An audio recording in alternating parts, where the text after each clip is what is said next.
महाराष्ट्र में किसानों की कर्ज माफी का मुद्दा एक बार फिर गरमाया हुआ है। राज्य की सत्ता में आने के 7 महीने बाद भी किसानों को राहत नहीं मिलने पर अब विपक्ष हमलावर हो गया है। कर्जमाफीच्या निमित्तानं भारतीय जनता पक्षाचा खोटारडेपणा पुन्हा एकदा लोकांच्या समोर निदर्शनामध्ये आलेला आहे आणि आता जवळपास महाराष्ट्र विधानसभेला आता जवळपास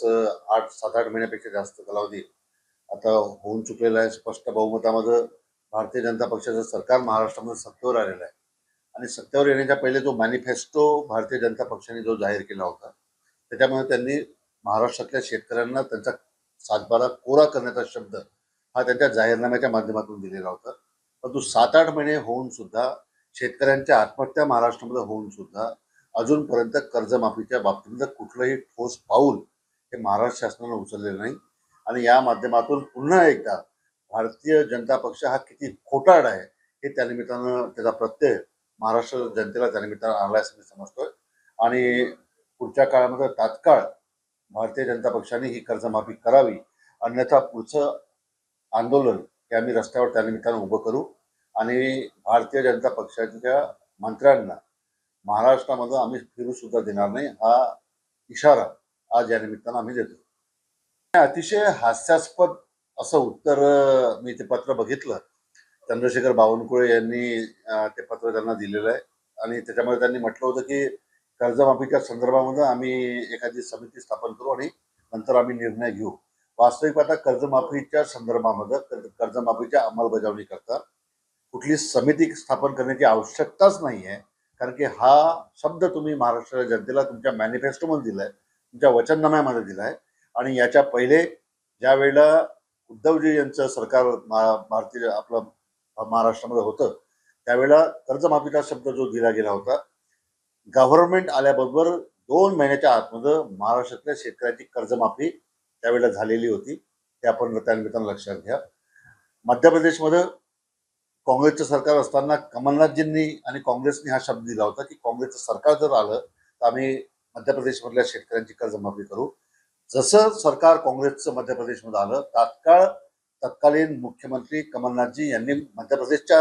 शेतकऱ्यांची कर्जमाफी केली होती। ही आपल्या सर्वांच्या समोरची उदाहरणं आहेत की दिलेला शब्द हा त्यानिमित्तानं काँग्रेसने प्रत्येक वेळा पाळलेला आहे, परंतु भारतीय जनता पक्ष 8 महिने होऊन सुद्धा अजूनपर्यंत त्यांचा शब्द पाळत नाहीये आणि एका पद्धतीनं शेतकऱ्यांचा विश्वासघात या सरकारने केला असं मी समजतो। परंतु या लोकांकडनं अपेक्षा सुद्धा काय करायची की जे लोक समृद्धी एक्सप्रेसवे मध्ये मरण पावलेल्या कुटुंबाला दिलेला शब्द जर ते पूर्ण करू शकत नाही, ज्या कुटुंब जे पीडित कुटुंब आहे ज्यांना 25 लाख रुपये देण्याची घोषणा त्यावेळेला देवेंद्र फडणवीसांनी केली होती, 25 संसार उद्ध्वस्त झाले आणि त्याच लोकांना जर हे मदत करू शकत नसेल, 2 वर्ष होऊन राहिले आता समृद्धीच्या ऍक्सिडेंटला, तर या लोकांकडनं आपण अपेक्षा सुद्धा काय करायची।